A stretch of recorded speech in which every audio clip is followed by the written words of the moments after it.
Guys എനിക്കൊരു തെറ്റ് പറ്റി. ഞാൻ എൻ്റെ ഒരു പഴയ വീഡിയോ കണ്ടപ്പോഴും അല്ലെങ്കിൽ ഞാൻ ഇത്ര നാൾ വിചാരിച്ച് വെച്ചിരുന്നൊരു കാര്യം തെറ്റായിരുന്നു. അത് ഞാൻ പലപ്പോഴും പല വീഡിയോസ് പറയുകയും ചെയ്തതാണ്. ഒന്നുമല്ല, കഴിഞ്ഞ ഒക്ടോബർ മാസത്തിലാണ് ഇഗോർ സ്റ്റിമാച്ചിൻ്റെ ഒരു കോൺട്രാക്റ്റ് പുതുക്കൽ നടക്കുന്നത്. അപ്പം ആ സമയത്ത് എനിക്ക് ഈ ആർട്ടിക്കിൾ വായിച്ച സമയത്തുണ്ടായിട്ടുള്ളൊരു മിസ്റ്റേക്കാണ്. അതായത് ഒരു 2 ഇയർ കോൺട്രാക്റ്റ് ആണ്. അത് നമ്മൾ നെക്സ്റ്റ് തേർഡ് റൗണ്ടിലേക്ക് കടന്നു കഴിഞ്ഞാൽ, വേൾഡ് കപ്പ് ക്വാളിഫയേഴ്സിൻ്റെ തേർഡ് റൗണ്ടിലേക്ക് കടന്നു കഴിഞ്ഞാൽ അത് എക്സ്റ്റെൻഡ് ആകും, 2 ഇയേഴ്സ് എക്സ്റ്റെൻഡ് ആകും. അപ്പോൾ ഈ 2 ഇയേഴ്സ് കണ്ടപ്പോൾ ഞാൻ ആക്ച്വലി തിങ്ക് ചെയ്തിരുന്നത് നമ്മൾ ആ ഒരു വേൾഡ് കപ്പ് ക്വാളിഫയേഴ്സ് കഴിഞ്ഞാൽ മാത്രം ആ ഒരു 2 വർഷത്തെ കോൺട്രാക്റ്റിന് ഒരു നിലനിൽപ്പുള്ളൂ എന്നുള്ളതായിരുന്നു. പക്ഷേ അങ്ങനെയല്ല.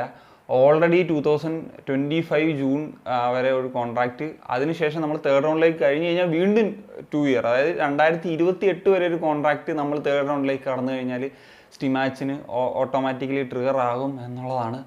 എൻ്റെ പൊന്ന് കേസ്.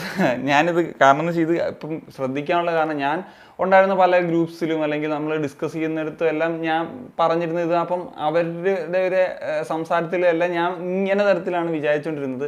പിന്നെ ഞാനിത് ഇന്ന് സ്റ്റിമാച്ചുമായി ബന്ധപ്പെട്ടിട്ടുള്ള ഇന്നത്തെ മാച്ച് കഴിഞ്ഞ ഒരു തീരുമാനമല്ല. അപ്പം ഞാൻ വീണ്ടും ആ പഴയ ഒരു വീഡിയോ ചെക്ക് ചെയ്തു. അതിനോടൊപ്പം തന്നെ ആ ഒരു AFFന്റെ വന്നിട്ടുള്ള ആർട്ടിക്കിൾ വായിച്ചു.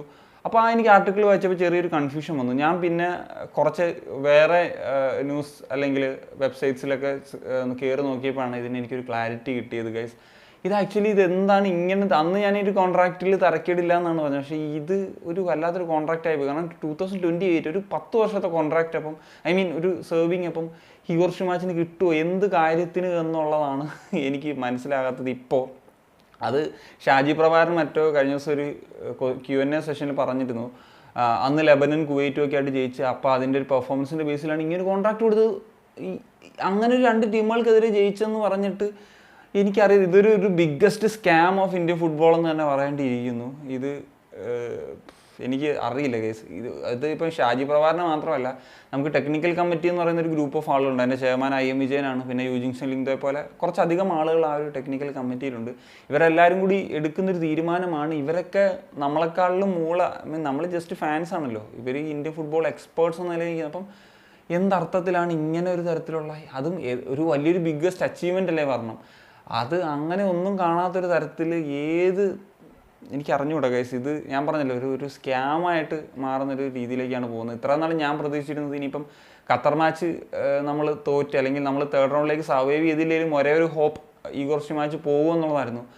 ഇനിയിപ്പോൾ എനിക്കറിയില്ല. പിന്നെ സ്റ്റിമാച്ച് പറഞ്ഞിരുന്നു തേർഡ് റൗണ്ടിലേക്ക് പ്രോഗ്രസ് ചെയ്തില്ലേ പുള്ളി സ്റ്റെപ്പ് ഡൗൺ ചെയ്യുമെന്ന്. സോ ആ വാക്കിനൊരു വില കാണിക്കുമോ എന്നുള്ളതാണ് ഇനി അറിയേണ്ടത്. അതുമാത്രമാണ് ഒരേ ഒരു പ്രതീക്ഷ. എന്താണെങ്കിലും ഖത്തറിനെതിരെ ഞാൻ നേരത്തെ പറഞ്ഞാൽ ഇപ്പം ഇന്ന് 9:15 കളിക്കാൻ പോവുകയാണ് ഇന്ത്യൻ സമയം. അപ്പോൾ നമുക്ക് ഫാൻ ഗോളിൽ മാത്രമാണ് ഇതില്ല, ടെലികാസ്റ്റ് ഇല്ല. അപ്പം ആ ഒരു മത്സരം എന്താണെങ്കിലും ഒരു വിധി എഴുതും.